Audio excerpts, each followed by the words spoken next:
అదే RTV app వార్తల్ని క్షణాల్లో చదివే అవకాశం ఉంటుంది. ఒక న్యూస్ పేపర్, ఒక టెలివిజన్ ఛానల్ మీ చేతుల్లో ఎప్పుడూ ఉంటాయి. కోనాచలం గ్రామంలో ఉన్నటువంటి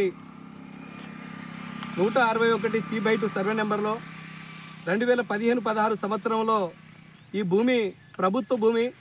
రెవెన్యూ డివిజనల్ అధికారి పేరున ఉన్నటువంటి 161 C/2 సర్వే నెంబర్ ఇది ప్రభుత్వానికి సంబంధించిందని చెప్పేసి దాన్ని వెలికి తీసి సిపిఐ పార్టీ ఆధ్వర్యంలో 2015-16 సంవత్సరంలో గుడిసెలు వేసి కాపాడినాం.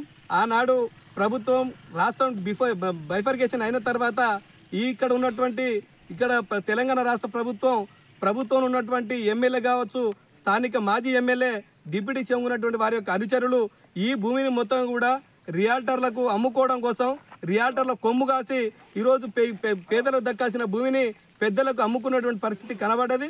ఆ రోజుల్నే సిపిఐ పార్టీగా ఈ భూ పోరాటం చేసి ఈ భూమిలో జెండాలు పాతి ఈ భూమిలో గుడిసెలు వేయించి పెద్ద ఎత్తున కార్యక్రమాలు చేసినాం. అందులో భాగంగానే ఈ భూమి ఆగడం జరిగింది. దీన్ని రెవెన్యూ అధికారులు గుర్తించి ఈరోజు ఇక్కడ ఉన్నటువంటి 26 ఎకరాల 22 గుంటల భూమిని ఈరోజు ప్రభుత్వానికి అప్పగించింది. అందులో భాగంగానే ఈ ప్రభుత్వం వచ్చిన తర్వాత కాంగ్రెస్ ప్రభుత్వం రేవంత్ రెడ్డి గారి సారథ్యంలో ఉన్నటువంటి ప్రభుత్వం ఇక్కడ 26 ఎకరాల 22 గుంటల భూమిలో ఇక్కడ దుర్గతండ నూతన గ్రామ పంచాయతీకి 2.5 ఎకరాలు కేటాయించి మిగతా భూమి మొత్తంగా కూడా నేషనల్ ఇంటిగ్రేటెడ్ స్కూల్ పేరుతోటి ఈరోజు 200 కోట్లు మంజూరు చేయడం అనేది జరిగింది. ఈ ముఖ్యమంత్రి గారికి ప్రభుత్వానికి సిపిఐ పార్టీ పక్షాన ధన్యవాదాలు, అభినందనలు తెలియజేస్తా ఉన్నాం. తక్షణమే మీరు కేటాయించినటువంటి 200 కోట్ల రూపాయలను ఈరోజు ఈ స్కూల్ ప్రారంభించి వచ్చే విద్యా సంవత్సరం నాటికి విద్యార్థులకు విద్యా బోధన అందించే విధంగా కృషి చేయాలని సిపిఐ పార్టీగా ఈ ప్రభుత్వాన్ని కోరుతా ఉన్నాం. గత ప్రభుత్వంలో ఈ భూమిని ఎవరైతే కాజేసారో వారిపైన క్రిమినల్ కేసులు పెట్టాలని చెప్పేసి కూడా మేము సిపిఐ పార్టీగా ఈ ప్రభుత్వాన్ని, ఈ అధికార యంత్రాంగాన్ని మేము డిమాండ్ చేస్తా ఉన్నాం. భారత communist party, communist party, CPI జిందాబాద్, సిపిఐ జిందాబాద్.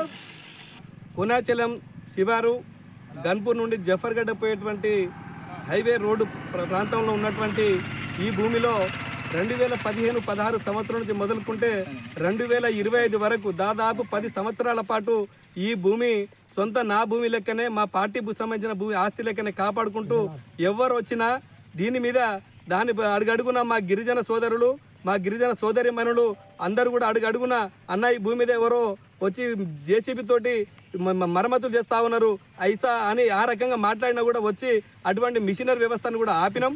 ఇప్పటి వరకు గుడిసెలు వేపిస్తామని చెప్పేసి అంటే రాత్రికి రాత్రి పోలీసు అధికార యంత్రాంగం కూడా అరెస్టులు చేసి పోలీస్ స్టేషన్లో కూర్చోబెట్టిన పరిస్థితి ఉన్నది. ఏది ఏమైనా కానీ ఈ భూమి దక్కాలి.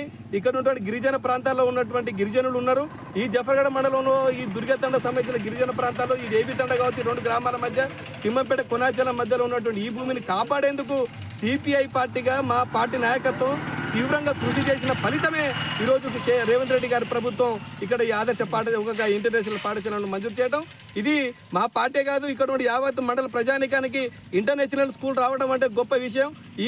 ఈ స్కూల్ ఇక్కడికి జఫర్గఢ మండలం రావడానికి ఇది మంచి పరిణామం అని చెప్పేసి కూడా మేము భావించుకుంటూ ఎన్ని నిర్బంధాలకు ఎదురైనా ఈ కోనాచలం ప్రభుత్వ భూమిని రియార్డులకు అప్పగించేది లేదు.